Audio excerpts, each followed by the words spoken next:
All right, good morning, everyone. We're going to get started. I know there's still some people checking in, but want to stay on schedule. Isn't it a lovely day? At least nobody is skipping out on their spring lawn work today. So thanks for coming. My name is Linda Hall. I'm one of the co-founders and current president of Connected Community. Welcome to our 4th annual Transition Summit. I want to begin by recognizing our 2 event partners. First, the Village of Hoffman Estates and their Commission for Disabled Citizens. We absolutely could not host this event without them. They let us use this beautiful room. They help us with morning refreshments, with photography, videography, tech support. Tech is not my friend. I need help with that stuff. So I'm always reaching out to them with desperate emails the night before, like, you got people doing this, right? So I want to thank you, especially Michelle Palafis, who's been our kind of main contact person, and everyone else from the commission as well as the village can stand and be recognized. I don't know if there's anyone in the audience, but this is the commission. Thank you so much for your support. We always appreciate it. Our second event partner is NSSEO, the Northwest Suburban Special Education Organization. NSSEO has been with us pretty much since day one. Fantastic partners for us. We couldn't be more grateful again to them for their support. We share the same goal of helping prepare students for exit when educational entitlements are over, and they do a wonderful job, and we rely on them greatly for their support. I know, there she is, the Superintendent Judy Hackett is here. Can she stand as well as anyone else from NSSEO staff? And I want to mention, too, that students from their transition program at both Kirk and Minor schools helped us stuff all the event folders this week, so we appreciated their help. I'd also like to publicly thank Palatine Township, who supports Connected Community and our educational outreach initiative with a community grant every year. If you live in Palatine Township and ever have an opportunity to tell them that you appreciate their support, we would appreciate that, because we couldn't do what we do without them as well. I'd like to now introduce the Connected Community Board that is in attendance, co-founder and Vice President Mary Hansen. Treasurer Sandy Ricketts is at the welcome table, so hopefully she'll pop back in at some point. Director Dawn Wiebe. And the 4 of us, along with directors Barb Tobias and Sherry James, who couldn't be with us today, we are all volunteers, and we do this because we have a commitment to not only our own kids with disabilities, but the larger community as well. Our mission is to improve the lives of young adults with disabilities, whatever that means. Whatever it means to help families create a full and meaningful life for their children. Our 4 areas of service are educational outreach. This Transition Summit is one part of that initiative. We also do monthly Friday forums and monthly informational tours that run from September to March. This year we actually have a May Friday forum because we were snowed out in February. So if you're not in our database, please join. Come to our events. The Friday forums and info tours are free. We just want to spread the word and share as much information as we can with families. So besides education outreach, we do service and social opportunities. We're advocates for creative day services, and customized employment is key to our mission. Speaking of employment, I'd like to introduce our employment specialists. I know they're here, but I don't know where they're sitting. Oh, there they are. Stand up, please. Beth Dowd and Dawn Georger are our customized employment specialists. We began our Customized Employment Initiative in 2016, and during the lunch break, we're going to just be playing a PowerPoint scrolling throughout lunch so you can learn a little bit more about that initiative. And finally, I want to recognize the 2 young adult volunteers that we have here today. I see Carly over there. Where's Allie? There she is. Allie Barr, Carly Darrow, they're our volunteers for the day, and we appreciate their help. Okay, so we're going to get started. We have a fairly tight agenda, although we have some breaks fallen in, but we're going to ask that you keep your questions for all the speakers till the end of their particular presentation, just so we keep moving along, and then we'll know how much time we have for questions at the end. We're going to do our best to keep on schedule today. In addition, in order to save time, in your event folders, we've listed the complete bios for all of our speakers. That way we can kind of keep introductions a little short and sweet. That's always a good thing. Okay. All Our keynote speaker today is DiLeo. I couldn't be more thrilled to have him here. He was saying when he came in that he normally speaks to crowds of 400 or 500 people, which speaks to what an impressive speaker and the knowledge that he has to share. He's a widely sought-after speaker and consultant and well-known advocate for the community inclusion of people with disabilities. Over the past 40 years, Dale has trained over 150,000 people throughout the world and has also consulted with state and private agencies, universities, professional associations, and corporations. He's the past president of APSE and the lead author of their ethical guidelines in supported employment. Dale is the president of Training Resource Network of St. Augustine, Florida, where he provides training and technical assistance in the areas of supported employment, supported living, person-centered planning, and school-to-work transition. Among his many publications, his book Raymond's Room focuses on ending the shameful segregation of people with disabilities in community life. So please help me welcome Dale DiLeo.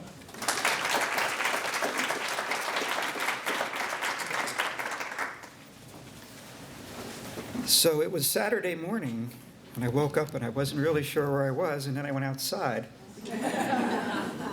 Yeah, I live in Florida, and it was 80 when I left, and Linda said, come to Chicago. The weather's nice here in the spring, and she lied. No, really, I'm happy to be here and to see a nice turnout on a Saturday, and I want to share with you a little bit of some of the work I've been doing and some of the work my colleagues and I have been involved in, and hopefully it'll have some import on what you're dealing with and where your family and family members are going to be dealing with. So I've been in the field over 40 plus years. I started out working with kids with autism right out of college, and unfortunately that setting was in an institution. And over the years, I did a number of different things as I came out of that situation. This is school where I worked, and it was a difficult project at best. I'm not sure whose idea it was to put kids who have difficulty forming social relationships together in one place, because it made it even a little more difficult for kids to form social relationships. So, I spent some time there. That's me. That's me with the gray hair. No, that's me with the dark hair. I might get that. This is what happens after 40 years. See, and so I worked with adults after that. And one of the reasons, I started out in the schools and got my degree as a certified special educator.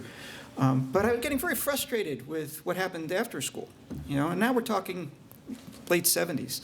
And there was not much going on there. Some families had gotten together and put together sheltered workshops and things of that nature so that the kids would just at least have a place to go. But after school, it was like coming off a cliff. There was just nothing there. And so you did all this work in school, and then you stayed home and had nothing to do. And it was a very troubling time. So, in that time, we began to see some change. And in the organization I worked for, which was in New Hampshire at the time, we began opening up what was called supported living, this new idea where people would have their own apartment. And those apartments would include 1, 2, 3 people, whatever, and there would be shared living kinds of things and support from the outside. And it was their apartment. It wasn't our group home. It was their apartment. And we made it a point. I frequently would stop in for dinner, and always an experience.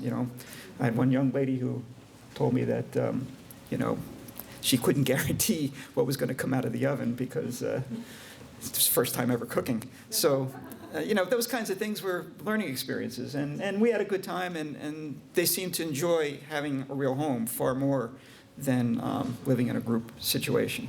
So it's something that I thought was pretty innovative back in that day. Unfortunately, it's still not a standard today. You'll still see a lot of segregated group living for people, and I find that very troubling from my experience. Because what happens in those group livings is you go out for what's called community inclusion, and that's basically taking 8 people to the mall and walking up and down the mall, and everybody at the mall pretty much staying away because you put 8 people with disabilities together. It's not going to be an inviting situation for people to interact with people.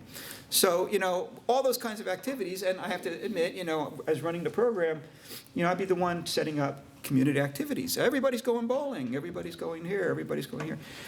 And they weren't community included. They were in the community, but not a participant, not a welcome member of the community.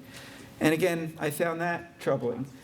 I took a group bowling once, and we showed up in a bus, and there was about 15 of us, and people inside saw us coming, and like, time to leave, and here we come in the front door, and they're running out the back, and I have to say, it was a bit of a zoo in there with us, people throwing shoes at the balls, and people running under the bus because they saw Dunkin' Donuts on the other side of the street, and it was not easy to get everybody in, and when we got in, it was certainly not a regular community interaction.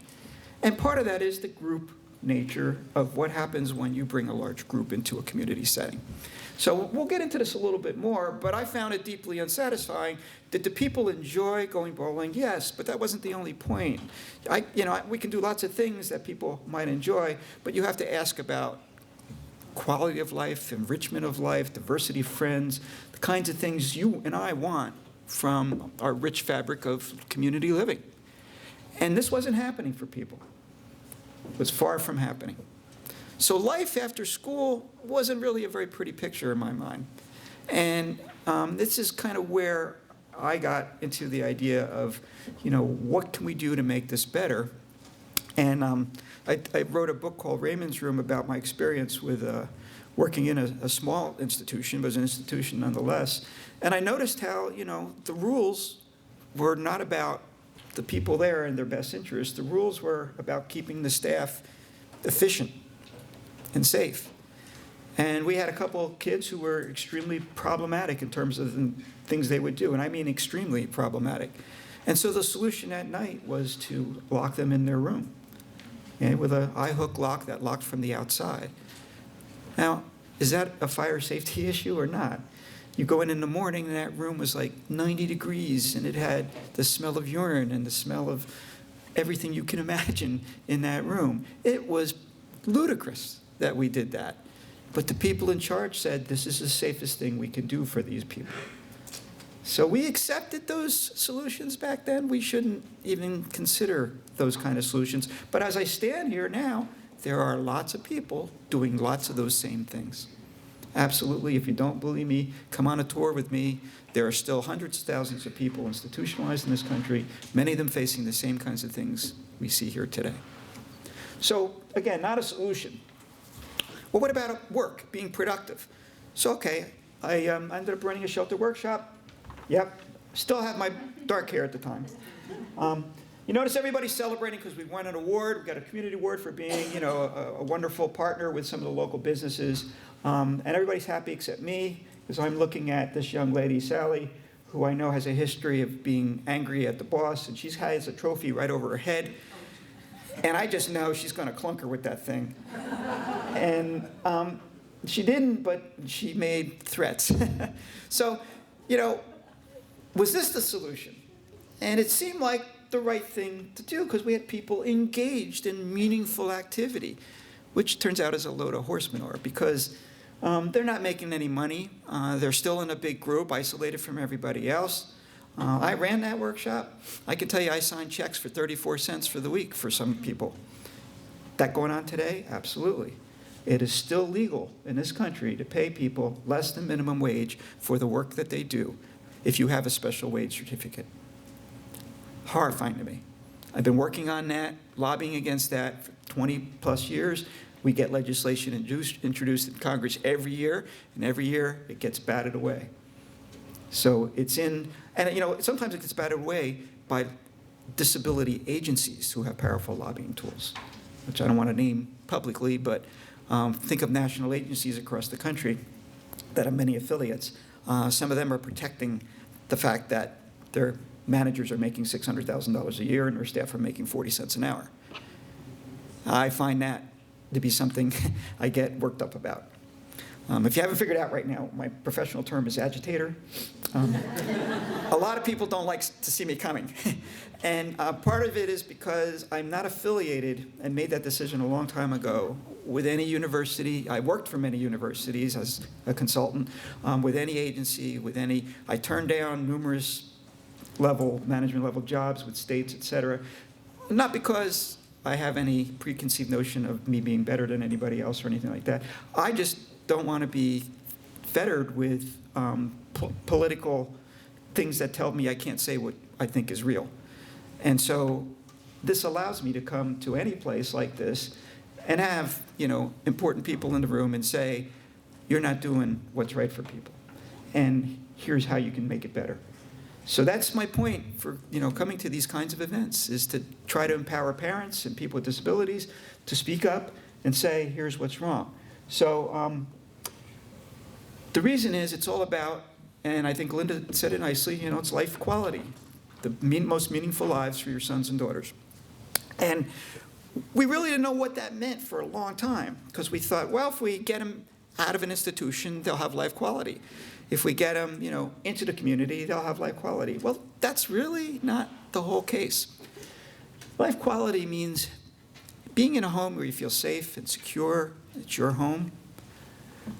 Being able to recreate and have friends and socialize and go out to lunch and buy nice clothes and do things that you love and go to a movie with people and go to a sports event because you're a passionate fan of the sports team.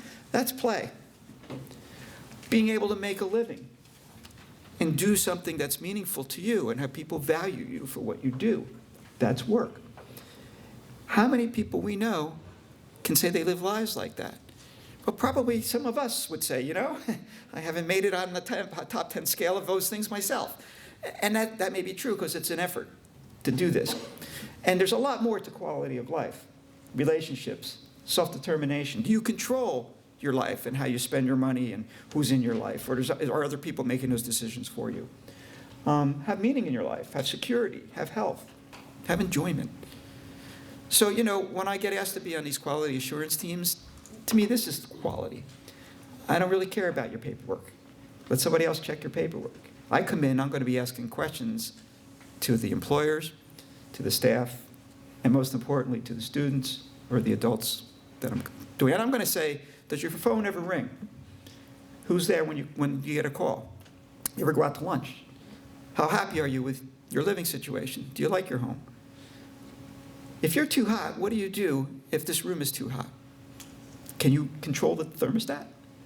Why I ask that? Because not that long ago, I went into a thing as a quality control person, and I saw a lockbox on the thermostat. 4 people live there. So why is the thermostat locked? Well, we fight over the temperature in here. There's guys that can't get along, and so one's always turning it up, one's always turning it down. I said, welcome to my family. Does that mean I put a lockbox on the thermostat? Not that I haven't been tempted. But you do that, and you take away control. Yeah, but they're going to fight. Yeah.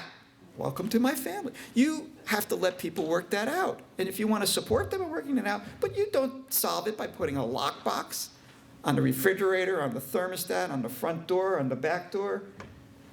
I'm sorry. That's not home. So when our standards of home start getting messed up because of disability, and we start taking shortcuts, we worked in an institution, and a memo came out and said, nobody can eat peanut butter from now on because we have somebody with a peanut allergy. It's like, well, wait a minute. A lot of people like peanut butter. Can we solve this some other way? Come back. Okay. So, in terms of work, what happened in the 80s was we got the rise of supported employment. And I was fortunate to be there to start and to help organize the Association of Persons in Supported Employment, which now is called the Associations of Persons Supporting Employment First, which we'll talk about. What this notion is that, these workshops were great. They gave a place to go for people. And maybe it's time to think about alternatives. Because the data for workshops is really not that very good. If you go into a workshop, there's like a 98.7% chance you will never leave the workshop. And when you look at the charter for workshops, what are you there for? You're there to get training so that eventually you'll be able to have a real job. And nobody ever gets a real job, it's less than 2.5%. The average placement rates of workshops, if you go in at 22 when you come out of school, that's the age of exit of graduation, you'll probably be about 77 years old before they get you a job, according to our projections on research data. I don't know about you, but at 77, I ain't going to be working. I may decide to do something else. Going to wait 55 years? That's not working. Average wage, less than minimum wage. One kind of work, and that work is assembly, manufacturing. Not everybody wants to do that. Sorry, bud, that's all we got. So a lot of issues with this. And if you remember, I'm not just criticizing because I ran one and I saw it firsthand. And we got very, very uncomfortable with it. So the notion of sort of support employment is, let's get people into jobs, and then instead of training them before saying they're ready, let's get them into jobs and train them on the job. I wonder if that would work. And so they put together models. They put together Enclave, which is a group of people, like 7 or 8 people, a crew, which is a mobile crew that goes around, mows lawns, and does cleaning crews, and individual placement. Those models are still on the books. I did all 3 in 1981, 82, and I can tell you the first 2 don't work very well at all.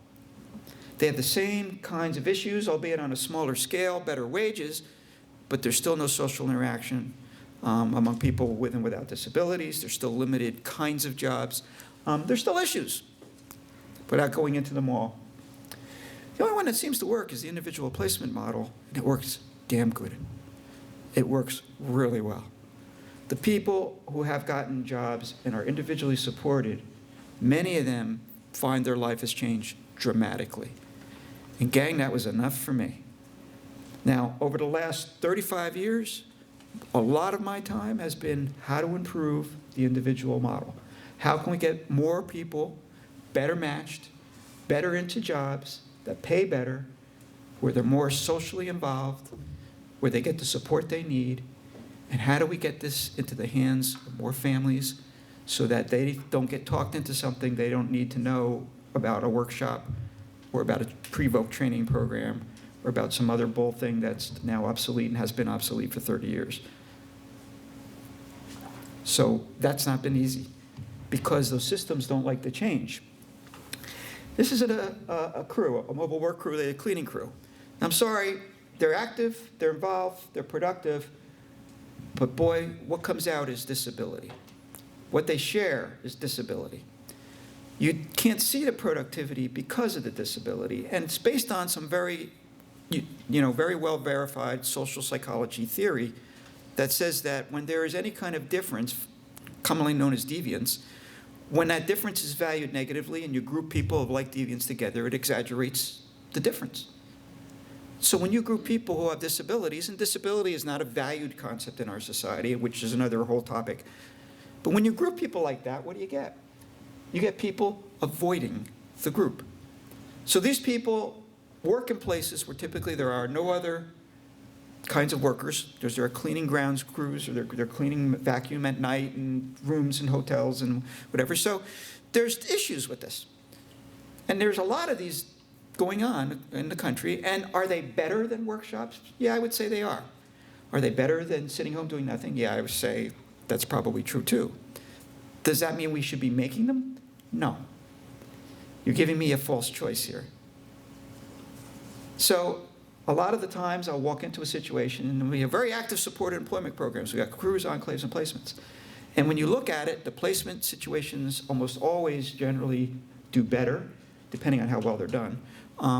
The crews are always group-oriented and have some of the same group issues that we've talked about. And the enclaves, group of 6, 8, 4, whatever people showing up at a workplace and tend to work together and don't ever see other people that often and have less wages, less interaction. So as models, they're flawed. They can be used, but only because people think they're getting out of a worse situation. That's not the way we structure services. You go to a doctor who can say, give you this one. This one's got a lot of problems, but it's a little better than this one. Give me something better. That's what you would ask for yourself, right?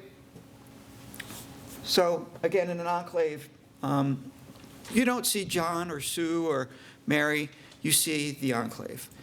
And if we're going to get people to be valued for who they are and have relationships based on who their particular strengths are, and they've got to be seen as individuals with different kinds of relationships here.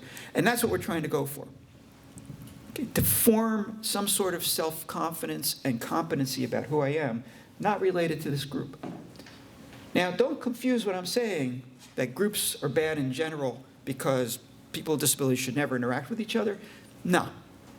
It's a very kind of sophisticated concept to understand when groups are appropriate and when they're not, and what the decision-making process is for that. If people want to band together for self-advocacy, join a group. If people want to promote what it is in their self-identity, form a group. If people want to live life in the community and meet a bunch of people, don't go into a group home. Do you see the difference? So, basic rule of thumb, one person, one job, but if you're going to do it, don't leave them isolated. Do it right. Get a good match. Talking about inclusion, recently I've done a fair amount of writing about this and talking to a lot of people. It's been defined, and it's hard to define, inclusion. It's kind of like, pornography or whatever, where you know it when you see it kind of thing. There's a lot of variables, right? So people would say, well, you got to be there in the community. Well, yes, that's true. Maybe if we have a number that we could say no more than, and that's actually how the federal government defines social interaction and inclusion within an enclave or a group. They say no more than 8. So now our definitions of what is social inclusion include things like presence in the community of no more than 8 people at once. Insufficient definition. It doesn't work because you can be present and not be included, and if you're with 6, 8 people, chances are none of you are going to be included. So how about the idea about, well, it just means being treated like everybody else? Well, that's not equal either. If somebody has, you have a pair of twin kids. One has vision difficulties and one doesn't. If you treat them equally, one's going to be at a severe disadvantage. Give one kid glasses, now they're being treated equally. Except that one kid you've done something different for. So it's not just being treated equally, it's giving maximum opportunity to have the same kinds of goals and dreams and whatever. We can treat people differently, and we should. People who learn different, people who walk different, who talk different, who have different mobility capabilities, who have health issues, they need to be treated differently. But that difference has to give them equal opportunity and shouldn't make them more deviant. And the word we use about that, which will come up in a bit, is called stigma. Stigma means the common people view you as having a negative difference that they don't associate with good things. So the idea is that disability must not block equal access, status, or participation.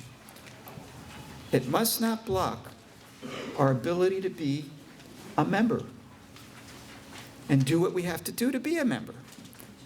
If that means extra help, we need to do that.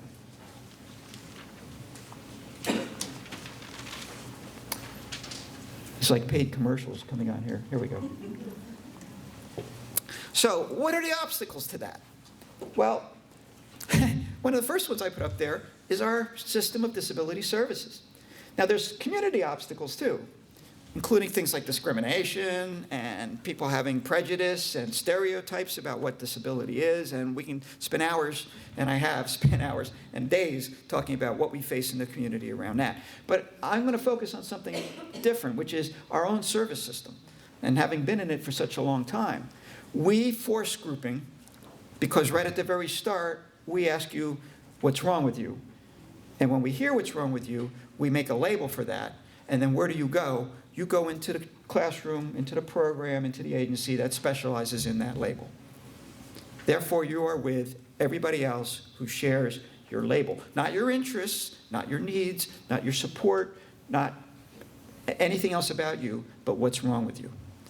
Now, I understand that makes sense maybe from a medical kind of phenomenon. If you have a heart problem, you want to go to a heart unit where the heart doctors are.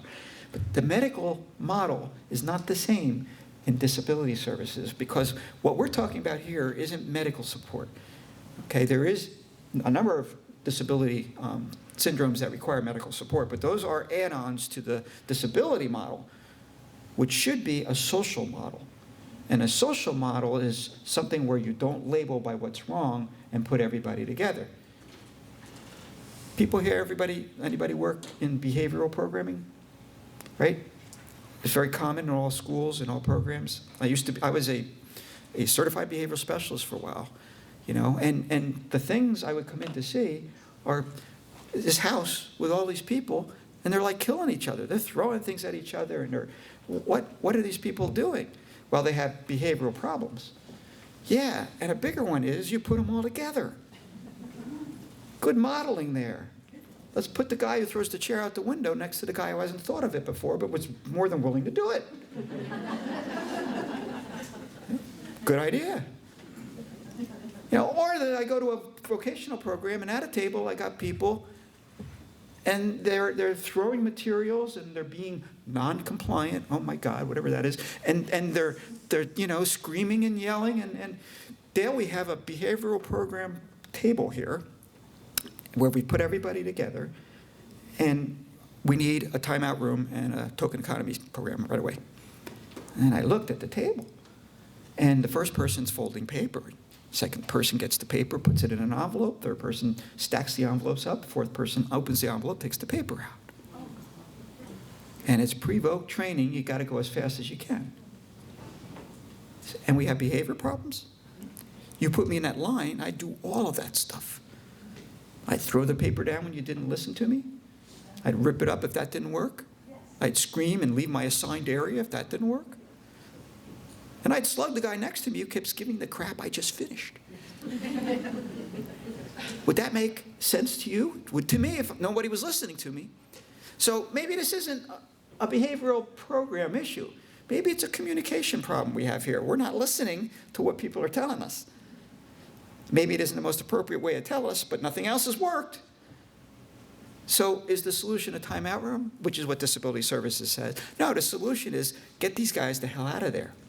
Give them something meaningful to do and put them around other models and peers that might show them the proper way to behave in a workplace.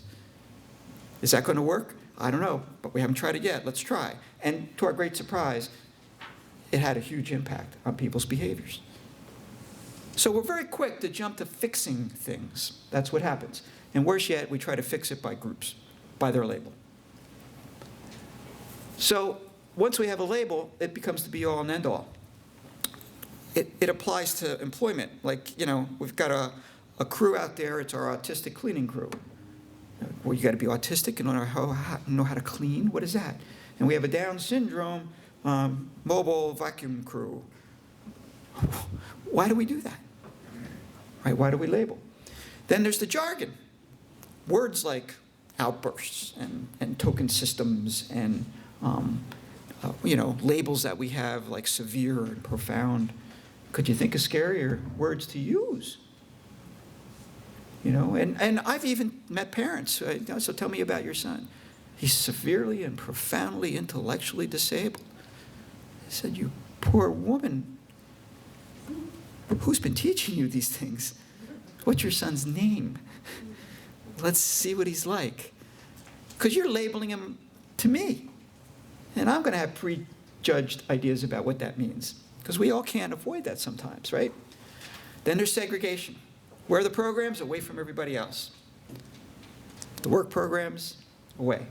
The group homes are away. And if they're not, and they're in a neighborhood, we figure out ways to make everybody know this is different. This is not like your home. I know because I lived next door to a group home for a number of years. And the staff meetings would take place on the front porch through my open window. Tom, have a bowel movement today? I'm Tom's neighbor. I don't need to know this. What are you doing? You got log notes posted and a giant exit sign up, just like any other home in a neighborhood. I went over and brought brownies one day and said, hey guys, there's some brownies. And on the refrigerator was a menu for the month. How many people here know what they're having for dinner tonight? Apparently Medicaid has you plan this out for the month. Give me a break. You live at home like this? So these are issues with segregation. And then, in its wisdom, the Disability Service Centers say, what we need to do if we're going to get you in the community is to see if you are ready. What does that mean? It means we have entrance criteria for a community program. And we have exit criteria for our pre-training program. So now you got to meet exit criteria for a pre-training program. So if you want to live in an apartment, or if you want to get a job as a chef's assistant or what have you, you got to show us you're ready. You know, and if I had to live in my apartment and I had to demonstrate that I knew how to cook after I graduated college, I would still be in college. You know, it just isn't going to happen for me. So the reality is, housing is still largely segregated today. Most people, of those who don't live with their family member, live in a group home as it stands today. The population in institutions is diminishing rapidly, rapidly being within context here of the 30 years we've been working on this. But it used to be over 250,000 people, and it's now down to about 80,000 people. There's still 80,000 people in institutions today. I haven't checked lately on where you are in Illinois, but I can tell you there's 11 states in the District of Columbia that are now completely institution-free. And the argument most of the other states are using is that there are always going to be some people who will need institutions. And 11 states are saying, I don't know where you get that idea, because we've been doing this for the last 15 years without an institution, and it's working just fine. So we need to get people out of those places now. You know, there's no time to wait. A lot of my time still is talking to the Department of Justice around what next steps we're going to take in certain states to get this happening. The reality in play, so is presence equal to inclusion? What's that picture tell you? So there's a lot of token inclusion that goes on. And you guys, I know, are probably good at smelling it from 20 miles away. Yeah, we're going to include them in our choral group. Ta-da. So you've got to be careful of when people say they're doing inclusion. I never take that at face value. I always say, good for you. Devil's in the details. Tell me about it. How does it work? The reality at work is that I've been doing supported employment, and again, involved right from the beginning, anywhere between 21 and 22% of all people served, adults with disabilities in this country, are in jobs. Out of that, individual jobs, it's probably around 7 or 8%. Everybody else is either in sheltered work or some sort of community involvement, day treatment type program. And those are almost always done in groups, in vans and buses and whatnot, where people go out to the community to learn about the community. 12 people file into a bank and learn about how to write a check. I don't think this is ideal. I don't think this is the way to do it. Okay, so we've still got a long ways to go there. So when I hear, you know, what Linda was saying about we have customized employment, that's so good to hear, you know, because so many people don't even have that option. And where it is existing, I want it to be in so many more other places, because parents come out and there's wait lists. There's wait lists.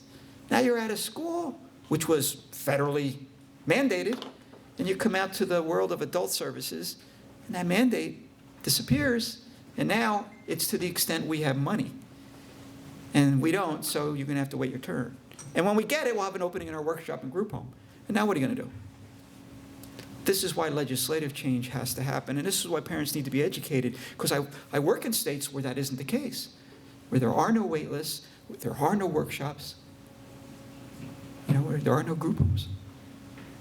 People come out, go to a home, go to a job, get support on the home and in the job. It's the way it should be.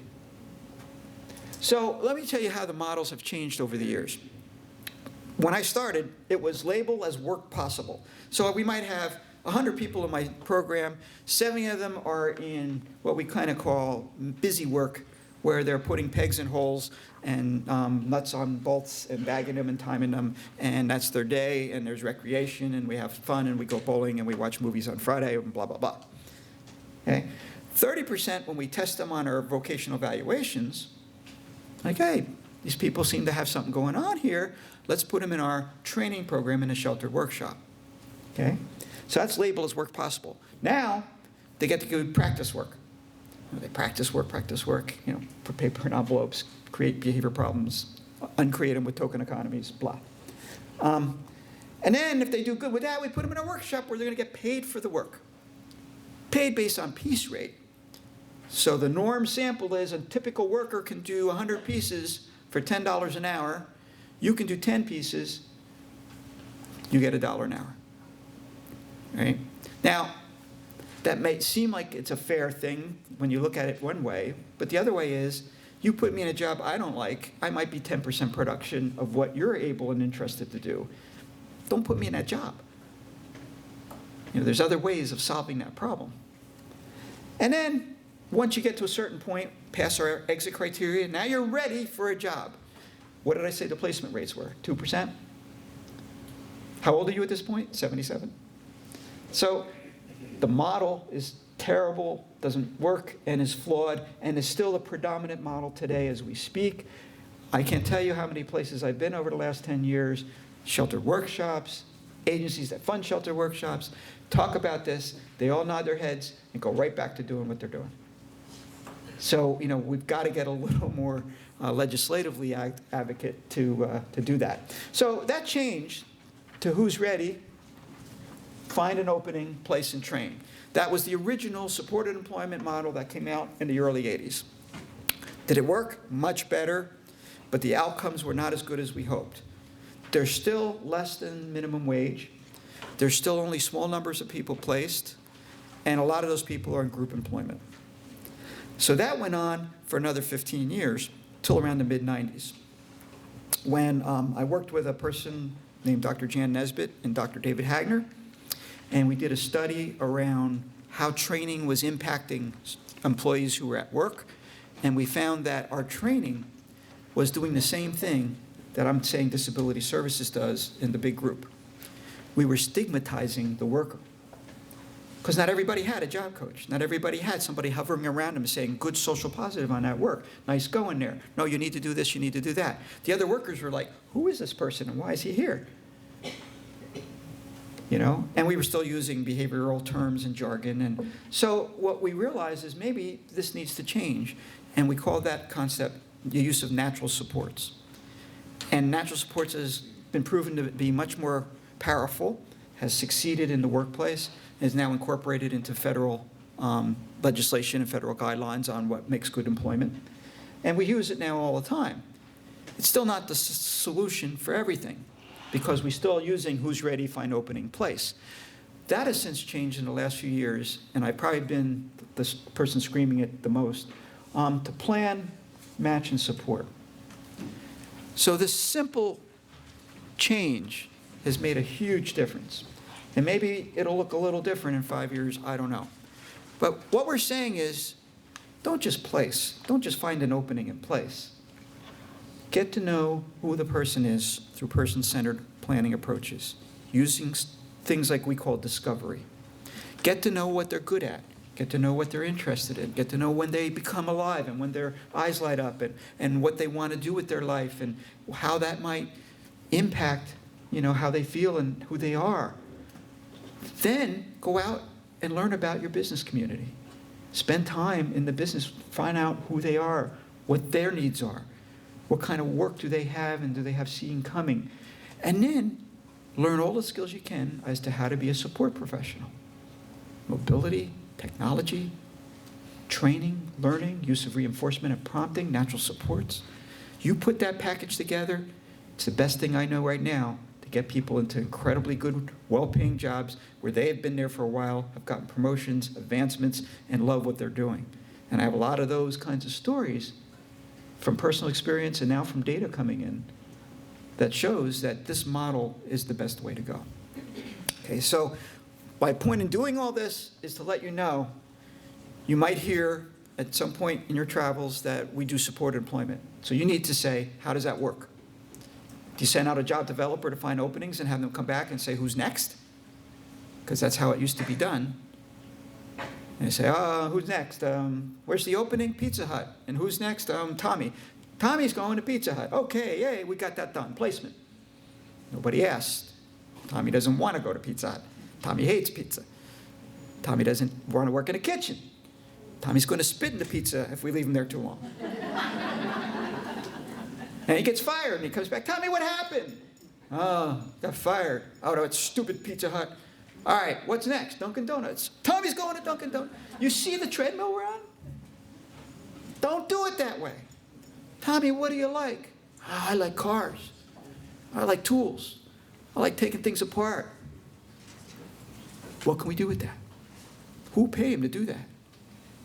That's a different approach. So what do we want from school if we're going to do it? Self-discovery is the first part.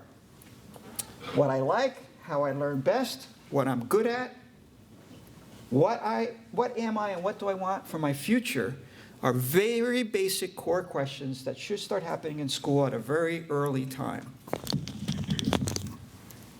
Once you know that, you move into self-actualization. What skills can I develop along those lines I just learned about myself? Training and learning, how I learn best, what kind of training I need, what experiences should I have? Maybe I need to spend time in different automotive kind of departments, whether it be sales or repair or service or a tire place or whatever. And then learn about self-reliance. What can I do for myself? What am I able to learn about myself so that I can do it for myself? And when I need support, how do I want that support to be? Do you see what that all gets away from? Control, grouping, jargon, segregation, labels based on admission criteria. Now it's somebody sitting down in your home with your kid and saying, so what do you want to be? What do you want to do? What are you good at? Who's in your life? What resources will that bring you? How can we help you get to those goals in your life? That's a big, big difference. Getting back to home, play, work. All right, so if we're going to focus on employment, which is what we'll talk about, I'm going to give you some ideas about that. But this is also true for other areas of life, like social, recreational, learning how to get around, mobility, transportation, what a home would work like and work for you and how that would look. Those are all, as well, part of this. Don't have time. We're going to focus on this. All right, so what are we up against? Problem is school transition into community services is blocked by waiting lists and this segregated not ready thing. So there's the ways you can get into community integration is only these three, right? If you're institutionalized and there's a court order, you're going to get out, you're going to go into the community. If you're waitlisted and you're at home, you might get into the community if you get the dollars to go into the community. And if you're school transition and somebody's done their job, done it well, you're going to go into the community. What the roadblocks are for that is that we're segregated and we have people saying they're not ready. So even if you get through into a community, you still may end up in not ready, segregated in the community. And again, I don't mean to depress you all, but this is the reality. So you may get out and you get school and you get services. That doesn't mean they're going to be quality services or current thinking about services. They may be services that were rooted in the 1980s. You don't know. So these are the questions to be educated about. So how about now you're in supported employment? Okay, we still have group jobs, readiness, faulty services, negative attitudes. So, I'm at a meeting and a VR counselor says, he's not ready, we can't fund him. Little red flag should go off. Because according to the law that governs vocational rehab, you are presumed employable. And it's not up to the counselor to say he's not ready. It's up to the counselor to prove you're not ready. And that's damn hard to do with supported employment if we do it right. So that's the kind of thing you all need to be aware of.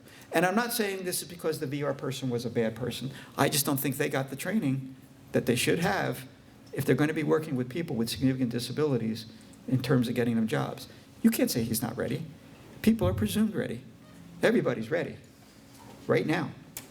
Employability isn't a continuum where you have to, well, it is a continuum, but it doesn't have a bridge that you have to get over. There's no break in it. You don't have to jump over some line that says now you're magically employable. Everybody's employable. It's just that the window gets a lot smaller when you have fewer skills and experiences, or you have something about you that makes you difficult to employ. All right, so all that stuff, and I'm sorry to be jammering on so quickly. A, I'm Italian, I talk fast. B, I have a lot I want to get over to you in the limited time we have. So I want you to get the picture of what we're dealing with here. One of the first things you're going to hear is this, but Bob is too disabled. And the first thing I want you to understand is there's no such thing. I know people with multiple disabilities, very difficult, very maybe one predictable motor movement if we can count on that. And they have been employed. The key is support and job match. If you can modify support and make changes to the job, you can make people work in places where they're doing something productive for everybody. That is the key. Right? So, I had a guy who was in a wheelchair who worked in our sheltered workshop. He had one motor movement. We didn't know what to do with him. We put him on a machine that did heat wrap and sealing, because all it took was a button press, rigged the button up to his wheelchair, and he got that going, and he was very happy with that, but bored of being in the workshop. And when we started moving people out, and by the way, that workshop did close, and we got everybody out into jobs, and that was 25 years ago, so it can be done. When that workshop was going, though, and he was doing that job, he didn't really like it there, and we knew he didn't like it there because he was letting us know with a few little behavioral attitudes that were pretty clear. So we did the person-centered discovery kind of thing, and what does George like? George likes sports. George loves sports. He's not capable of performing sports in his wheelchair to the level that we know, because he's not strong enough to propel it, and he only has that one motor movement. But he loves watching sports. He loves being around sports. So we had a group get together, brainstormed all the ideas we could about where in our community that's near George that we can get him to, where sports might be a feature. And we looked at schools, and we looked at retail sporting goods stores, and we looked at a radio station that broadcast games, and we looked at health clubs and the why. And after doing a lot of legging around and looking at people, we met this one guy who was kind of the new health club on the block, and went in and said, what's it like to work here? What are you doing? We're a placement firm, and we help people get jobs. Do you have any needs here? No, I'm pretty new. I don't think I can employ anybody at this point. I do it all myself. And then somebody came in and said, hey, anyone, hey, how you doing? And I noticed, well, how do people know? How do you know that they belong? Well, I don't know everybody, and we kind of have a color-coded card system. Not everybody shows it. We need a computer that people can scan, but we can't afford that right now. And as soon as he said that, a little light went on, and everybody started, And so we all went back and put a plan together and came back to him and said, look, we want you to meet somebody. And George is coming in, and he could help you with your membership management. He said, well, I can't really afford to pay somebody. He said, look, George is going to get your membership up. He is going to bring in members. He's going to keep members, retain members. He's going to help you with renewal because you're letting people slide. And if you give this, 60 days, 90 days, you'll see the results. And here's George, and George got all, dressed for the meeting. And George, wow, he said, and here's how it's going to work. Okay, we put up a sign, show your membership card to George. His button clicked on a light and a little bell, and if you came in without that membership card, or it was the wrong color, George would hit the bell. And that light would come on, and that was the signal to the manager that you need to go and talk to somebody. Worked like a charm. Everybody's, okay, George, got it, yeah. Hey, Tom, yeah, I got to update this. Pretty soon, George gave up on the bell. You came in without the right membership card. George, hey! He let the whole place know. Okay. Time for me to renew, right, George? And all of a sudden, people really, and George got different. People got different with George. See the game tonight, George? Yeah, and he's talking clearer.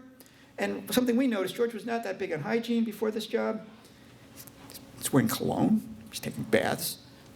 And, turns out, women in tights.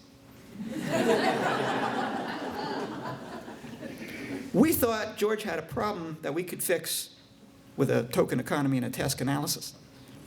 It's women in tights. So all of a sudden now, his speech is better, his hygiene is better, he's interacting, he's making minimum wage, and business is doing better. This is a guy with one motor movement.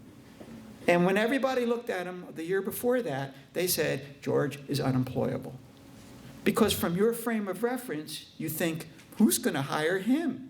If I stick him in, Bed Bath & Beyond, that's not going to work. If I stick him in, Domino's, that's not going to work. No, probably won't work. You've got to do it differently. It's a little harder. It's a little more challenging. But when you do it, it sticks. So you're not on that treadmill, Wait, you lost your job again? Okay, here we go. What's next? Got to get rid of what's next and do it right. So, I mean, there are challenges. People who hire people are worried about productivity and safety because they understand people with disabilities, well, they're dangerous. You can't be around them. They're going to hurt somebody. And, of course, there's no evidence, and we have a lot of research that shows that there's no evidence that people with disabilities cause more accidents or get hurt more. Insurance rates does not go up. Workman's comp does not go up. There is stigma. Stigma, as I said, refers to any time you have a difference and that difference is valued negatively. That could be the color of your skin, your race, your ethnicity, your religion, the way you walk, the way you keep your hair. Anything like that will cause a level of deviance. And if you have other features about you, that deviance either gets overlooked, incorporated, tolerated, or even valued. You know, as you think of pop culture, and you can see a lot of what I mean there. So it's not for you to place value on deviance, it's for you to understand how it works. And disability in our culture often leads to deviance. People feel like, you're different, I don't understand you, I'd rather not even talk to you. Because they're not familiar. It's not common enough. So that leads to exclusion, which is a big problem when you're trying to do hiring and neighborhood living, et cetera. And then basic discrimination, lots of studies. The reason why we have the ADA is because studies developed by Congress shows that there's a lot of discrimination in hiring of people with disabilities once you have a known disability. So we could spend again the day on understanding what the law says about disclosure, et cetera, but you can look that all up, and a lot of material on that on the internet. But we got to overcome these issues. The system still requires you to prove readiness. 40 years ago, that's what it looked like. 2 years ago, that's still what it looks like. People don't need to put pegs in pegboards, especially 38-year-old adults. It tells me nothing. I don't care about your pincer and your fine motor. It doesn't matter to me now. It's too late. Now it's the time, you know? I've spent I don't know how many years in the institution helping Albert tie his shoes so he could go downstairs for lunch. And finally one year I just bought him the loafers. It's like, I give up. Where are the loafers? Now let's go to lunch. You know, the point of exclusion was the damn shoes and my attitude. Got him the loafers, now we're in the community. You know, it's crazy how we make it our issue. So I already kind of went through futures planning, exploring careers, work skills, internships, paid work. This is all what's going on, hopefully, in transition programs across the country. And then there's a link to job development from the career plan. Like I said, if you learn somebody has automotive interests, then that's when you want them to start looking at employers where you can use tools and service garages and what kind of thing, and what can happen here, what kind of connection can I make? It means creativity in job development. I don't care about your fixed job description that I read in the paper. You know, if I have somebody who's really good at organizing and putting things together and assembling things, and I'm shopping at IKEA, and I can meet somebody there who says, yeah, we need more demonstration models of things put together, I hear a job.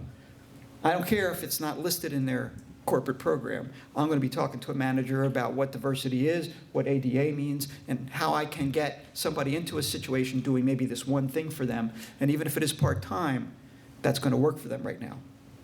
Okay, so it means creativity. Characteristics for job success. You know, if somebody is remarkably patient and enjoys children, then we want to get them those experiences where they might do some childcare. And we don't take it at face value. I had a woman who worked in my workshop who just every day would come up to me and, you know, I want to work with kids. I want to work with kids. I love kids. I want to work. Okay. So we got her in a daycare program. In 3 hours, she was calling us saying, get me the hell out of here.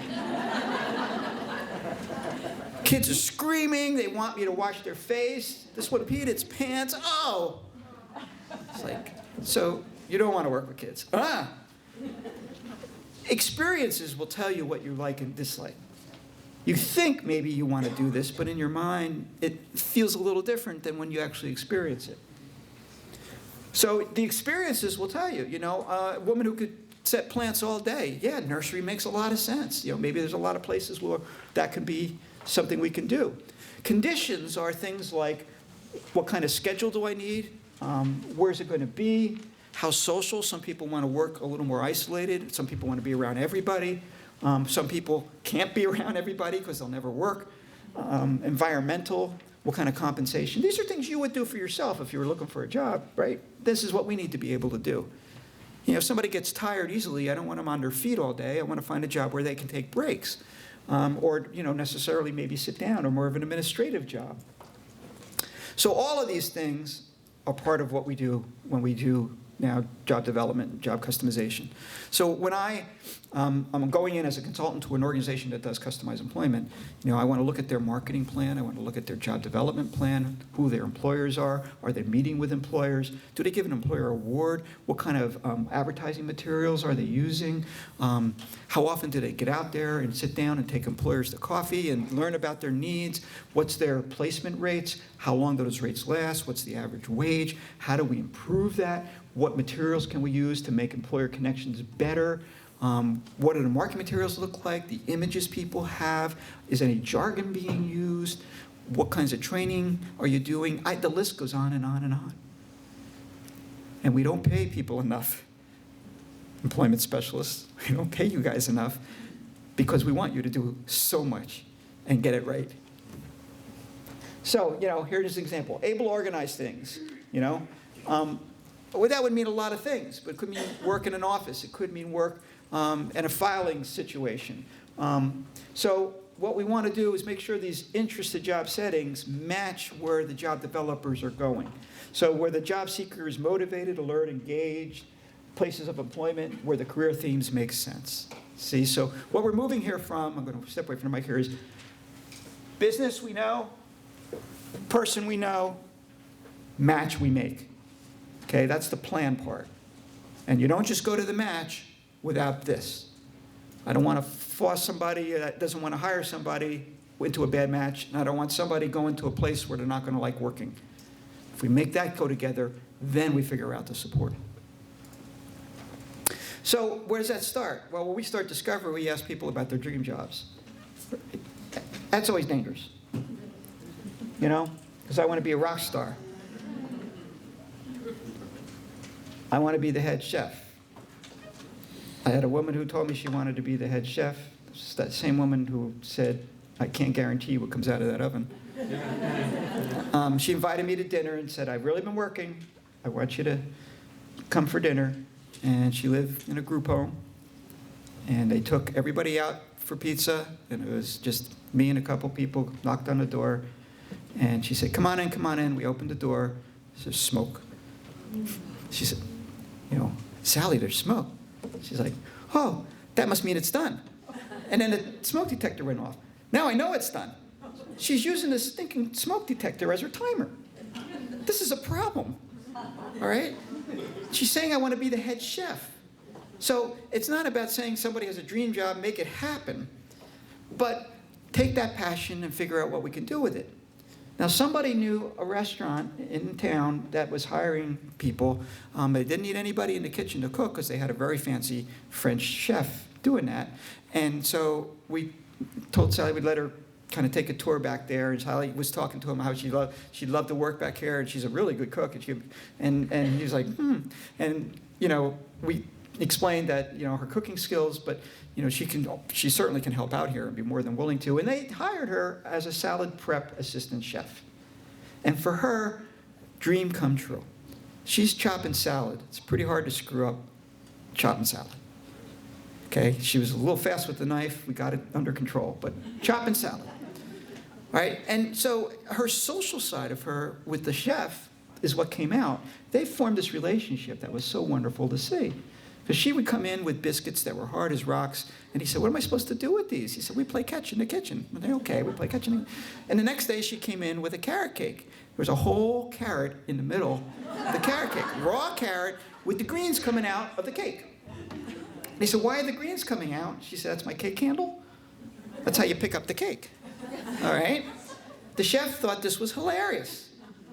They formed such a bond, and last I heard, she remains to be an assistant chef at this restaurant doing desserts. So she's squeezing out the what do you call that stuff? The toppings and making desserts and loving it, and as far as I know, still bouncing biscuits. And she's never going to learn to cook as far as we can see, but maybe somebody else can tackle that. She's got a job in a restaurant doing fine dining, wearing a chef's outfit, and believe me, that's what it was about. I want to be a sports star. That's hard. I want to be the boss. And if you know some people I know, they want to be your boss. I want to be an astronaut. I'm from Florida. We get this, So we had this one guy who told us he wanted to be an astronaut, and he said, hey, you're in a wheelchair, you have epilepsy, you take a lot of drugs for your seizures. This is going to be very difficult for you to get a pilot's license. But we got this job at the airport, and then he ended up connecting with some people. There was a skydiving club, and there he is, jumping out of an airplane. I always tell people he was strapped to his employment specialist, so if you haven't given that part of your job description, you need to be thinking about that. Who's he hanging out with? Other people who love jumping out of airplanes and, pilots and air people, and man, is he happy. And, a lot of times it's finding the connection that makes the most sense. So translate your challenges. Mobility is really about accessibility. He can't learn is really about how we're going to instruct. He has health problems. Well, how are we going to handle his medical monitoring and make sure that works? He has no stamina. Well, let's change task design. It's his behavior. Well, what is the behavior telling you? What kind of counseling and support can we provide? Don't let those labels, and other labels too, stop community. Too many problems? How are we going to fix them? Turn problems into support needs. Translate problems. Translate labels. He can't learn. No, means he can't learn the way you're teaching him. Okay, what else can we do? Career development. I'm going to have to move through these fairly quickly. Things like resumes, portfolios, how you present yourself personally, having some rehearsal around interviews and what to say, and knowing what you're going to say when somebody asks you, do you have a disability? Or what is your disability? Or why are you in that wheelchair? Or how come, what happened to you? There are answers to those questions that people need to be aware of. We don't have time here to go into them, but they're all over, again, in trainings and stuff. It's called disclosure. It's protected by the Americans with Disabilities Act, and people need to be aware about how their personal response would be if asked those kind of questions. So a portfolio, I recommend these things. You can get portfolios in Staples and other kinds of Office Max kind of places. You should have your current resume, photos of you working. If you have video clips, those should be digital. Maybe some work samples, pictures, certificates, references, things you can pull out as needed, so when you have an interview, and if communication is not your strong point, you can refer to these kinds of things, and that's your portfolio, and you fill it with as much positive information about yourself as you possibly can. And in my world, anybody leaving school should leave with their own portfolio of job seeking that should say, this is the best of me. In those contents, I want to make sure your pictures are not negative pictures. They shouldn't be affiliated with disability or stereotypes. They should be people working with equipment, with other people, in positive places. Quick examples of visual resumes. Resumes are often boring because they're all type. The advantages to all type ones is they can be submitted online, which a lot of companies ask for. But a lot of our work involves getting into the door, through the door, to see the hiring person, and then we like visual resumes. So series of illustrative photos is a collection, a document with embedded photos, a presentation that can play. You can make it in PowerPoint and let it run. You could have embedded video. All these things work very, very well. This is an example of an embedded PowerPoint where you have images and levels for an office assistant, level of stars, one page, reference kind of thing. Visual presentation where if you click each of those boxes, you'll get another page that comes up that's done in PowerPoint. This is a PowerPoint one. The bars are clickable. So if you click on each purple bar, you will see what it is. This guy's a food service worker. Click on the next bar, gives his work experience. Next bar is achievements. Next bar is diploma, graduation, certificate, food service, and then a list of his skills. It's a PowerPoint template, and they're very much, again, look for visual resumes on the web. My own company offers like a half dozen of them as well. We do a lot of that. So there's those kinds of things. Or make your own, you know. Everybody knows PowerPoint, can make a good one. Interview rehearsal, best done by employers. I put a little employer advisory group together on all the places I work with, and we asked them to be involved in interview rehearsals. Very simple. They advise us on our marketing, our job development, but they also help our individuals with disabilities practice what to say and what kind of questions they're going to be asked. This is not a good image because it's a stigmatizing image, a worker with a disability, but he's handling garbage. You don't want to affiliate images that are also typically associated with negativity, whether it's garbage, recycling, and even the traditional disabled jobs like mowing and cleaning and you know, mops and buckets.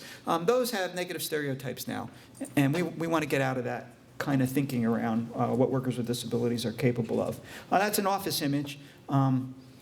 And there's a lot of those kind of images around. One of the things I recommend is to keep your cell phone handy and take tons of videos and pictures that you can go through and pull out as needed what it is the person is doing and why it shows who this person is and why they're wonderful. Keep jargon out of all conversation. You know, we treat as behavioral outbursts with a program that uses a token economy. You know, I heard somebody say this at a department store where somebody was working, putting things away, and the department worker was like, oh my God, what do we do?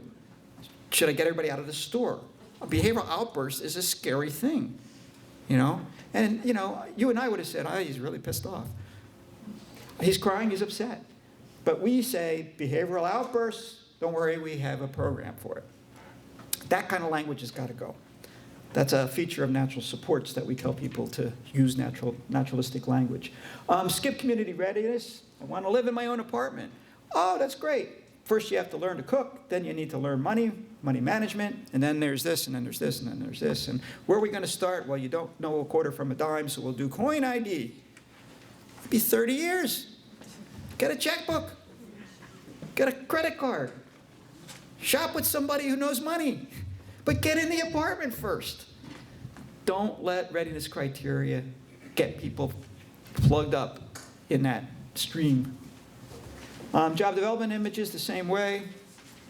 Good ones. Sample action plans.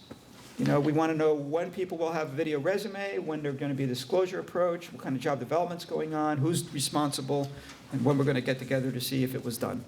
Very simple kind of thing. Understand the phases of supported employment. I've been talking about them. Career development, while you're doing that, you're looking at marketing and job development. You do those both pretty much at the same time. And then you marry them in the customized job design, the match. And then you figure out a support plan based on the person's learning style, the environment, natural supports, coworkers available, et cetera. So let me just sum up here. What is employability? It's not a magic milestone. You don't just kind of say, today I am an employable person. You're always employable. It's just what do we have to do to make that match work? Everybody's employable. It's in the law. Don't put up with anybody saying he's not ready, because that's not what the law says. It relates to job match and support. Your ability to be creative on finding things for people to do, training them to do it and do it well, and then socially helping them get connected to a team or a community where it makes sense for them. And the more employable you are, is the more skills you have, the more experiences you have, the more social connections. And those social connections, in my experience, tend to mean more than the skills and the personal experiences you might have at workplaces. It's the way the world works. You know, community values connections and assets. There's a phrase for this called social capital. You, again, could spend a day on what social capital means, and I've kind of skirted around a lot of this with social capital. But, you know, when you meet somebody at a party, the first thing they're going to ask you is, so, where do you work? And, you know, if you're someone with a disability, you don't have a job, you think, I don't have a job. And they're like, that's okay. I'll see you later. I got to go find somebody who might be more interesting. And, you know, you have no value. When you say, what do you have a job? Oh, I work at the school and I help kids with special needs. Now they're going to look at you and go, oh, aren't you a very patient person? Aren't you nice?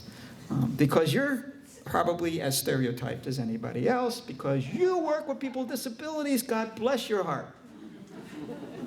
Aren't you special? It happens to us all.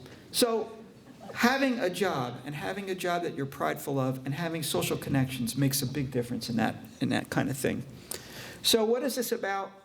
Going back, a home of your own, and if you want roommates you've chosen or have a say in how you chose them, in an environment where you have at least some semblance of control, a job doing what you want to do, what you're good at, what you enjoy, friends and family involved in your life, community associations, being involved in recreation that fits your interests.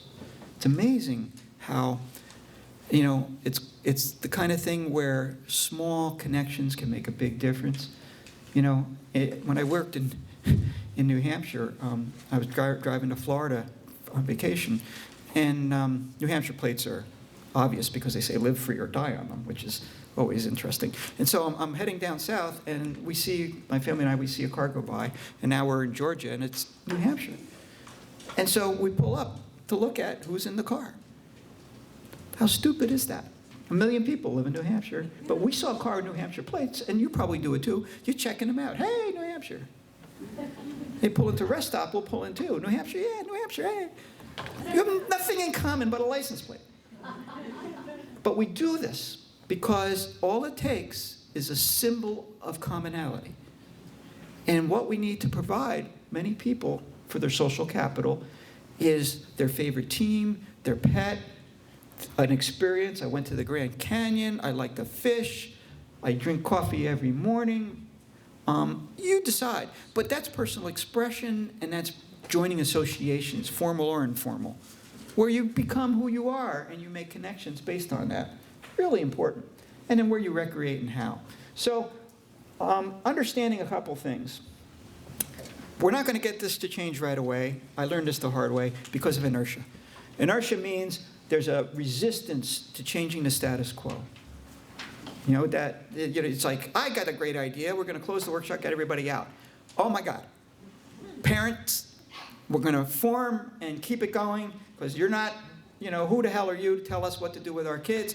And so there's a whole lot of that kind of thing where despite whatever the evidence says, we've been doing this for a long time. My kid is happy there. All the people in my workshop were doing it a long time. They were happy there too. They're happier now though. Nobody says I want to go back. So how do we convince people about those opportunities? Cognitive commitment is a term in psychology. Once you think there's a reality, you can't get out of it. You put flies in a jar, you put a lid on it, hour later come back, open up the jar, flies won't leave. Just keep circling. It's cognitive commitment. You're committed to what you think you know. Comfort with the familiar. And then lastly, when somebody shows you evidence, they can rationalize it away. I'll close with this story because it made the point to me about how hard it is to make change. I just got out of a really terrible meeting in the States about a systems change project that families were very in disagreement with. Some really thought it was a good idea, some didn't. We went on and on. And they kept coming back to the workshop is the best place, the workshop is the best place. And it's like, no, been there, seen it. But we had trouble communicating that. So I go off and I'm doing a thing in England. I'm talking to a group in London. And I meet this woman there who trains and is involved. And she said, I was listening to what you were saying about cognitive commitment. I'm going to tell you about my husband. In England, we all have gardens in our backyard here in London, and even though it's a city, we have gardens, and this is one of our passions, and my husband gardens every night and loves that. He comes home, he looks forward to it, and a few weeks ago, he was in the garden, and he heard an owl. And the owl was going, hoot, and he was just so taken with owls, because owls are so cool, and so he hooted back. And to his delight, his owl hooted back to him. And he looked at the time, and it was like 6 o'clock, so he said, I'm going to come out tomorrow and do the same thing. And he came out, 6 o'clock, hoot, owl hooted back, hoot. And this became a tradition, a ritual in the family, that he would go out every day at the end of work, go to the garden, wait for 6 o'clock, hoot to the owl, and the owl would hoot back. And she's telling me the story in the group, and there's another woman standing next to me. She's looking at her with her eyes wide open. She said, what's the matter? She said, my husband does the same thing.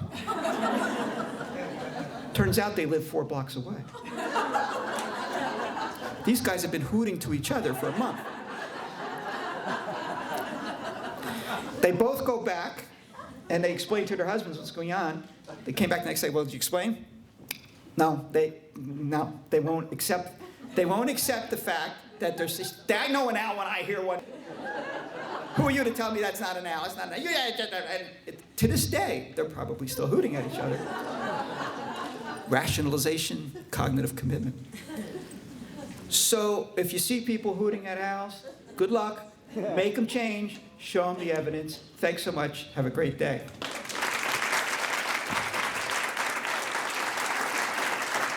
We don't have a lot of time, but it's up to you about questions. I was just curious, which state, Are you going to move? which state demonstrates the best of what you're talking about? It's really hard to put one state in because some states are better at doing other things. Vermont was the first state to close sheltered workshops and does not allow sub-minimum wage. And it's a small state, talking about 800,000 people total. New Hampshire was the first state in the country to close its institution.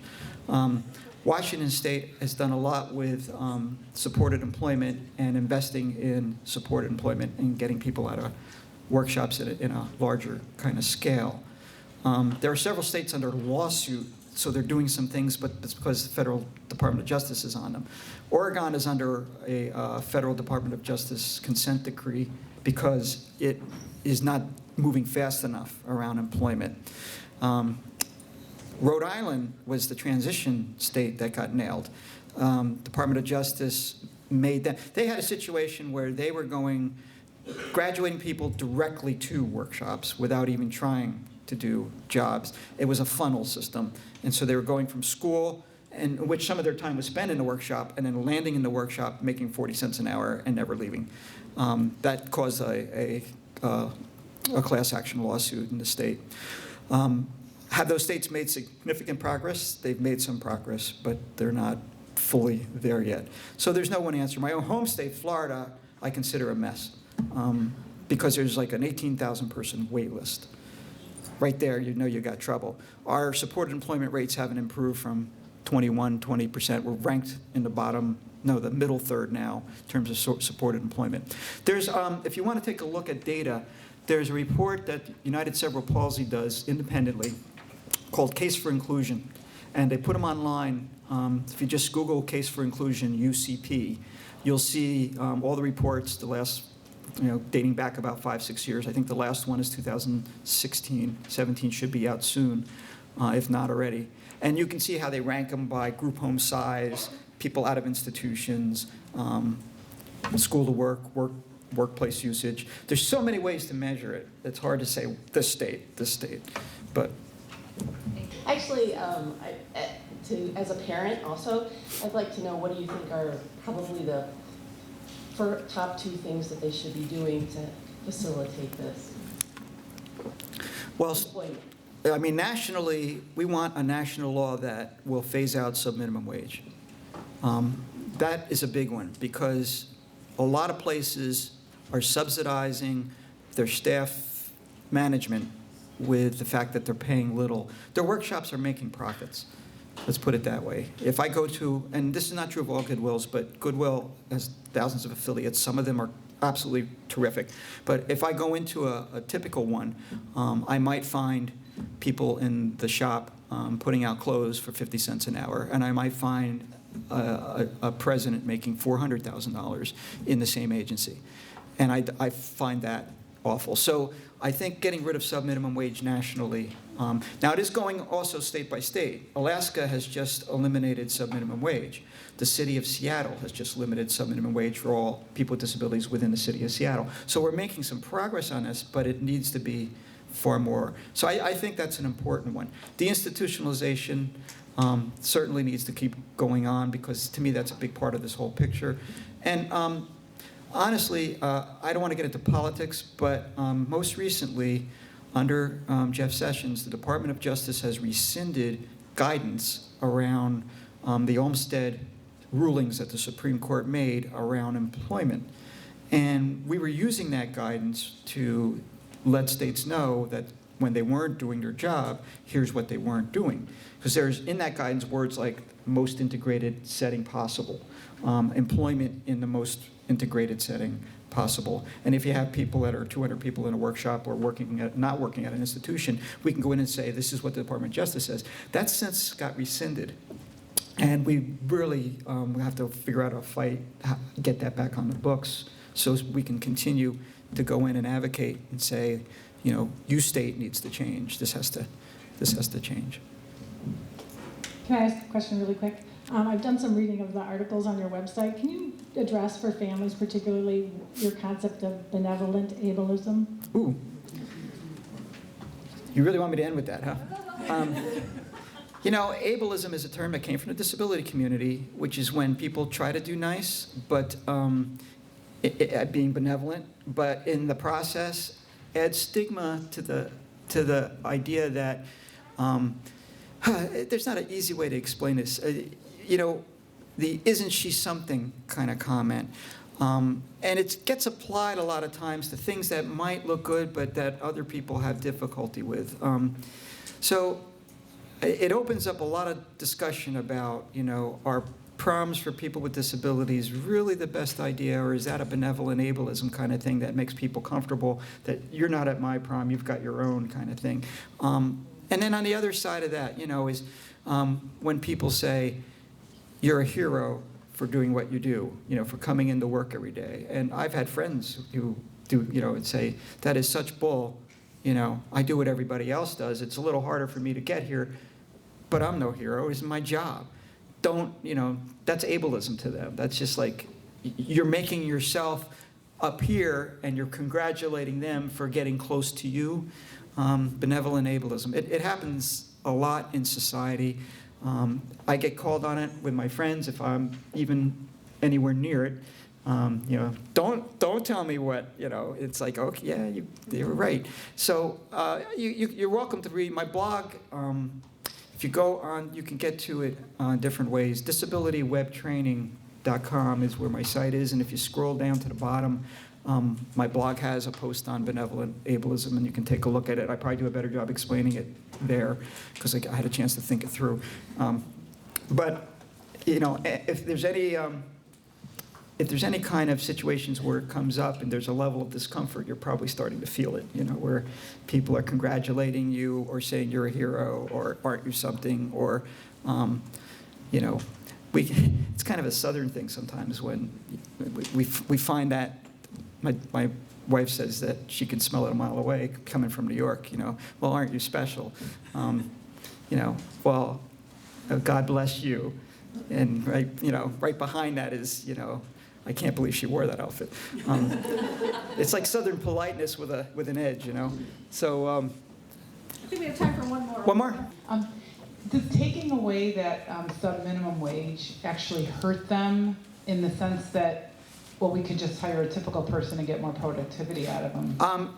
That's been the argument, and the argument I think would only be true if we ended it immediately, because we're not at the capacity of dealing with what the implications are. No, I don't think it does. I think in the places where it has ended, it hasn't had an impact at all. But what happens is you phase it out. That's the way I think all change occurs. You know, if I were going to introduce the first national legislative change to get people out of institutions and shelter workshops, I would say no more admissions. Just stop the admissions now. And the war is over. It's just going to take 20 years, but it's over.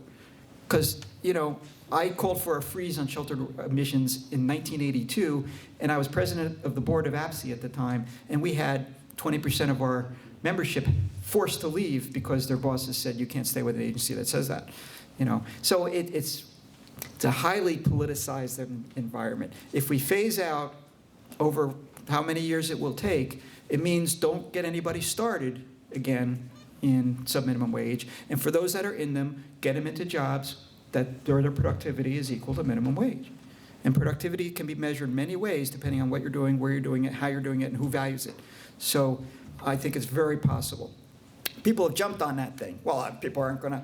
I see it sometimes in comments when there's an op-ed article in the paper, and you know, it's an oversimplified way of responding. I could see how you would think that, but it's not the case. It's not the case because we can find jobs where minimum wages is absolutely required and justified. So don't do it right away. Do it thoughtfully. Spread it out over 4 or 5 years in places that are ready to do it, and we'll make it happen. Same getting people out of segregation. Stop the missions and spread it out. Once somebody leaves, they don't come back. That's the way change occurs. All right, thank you, everybody. Great, thanks. And thanks for coming out on a Saturday. I appreciate it.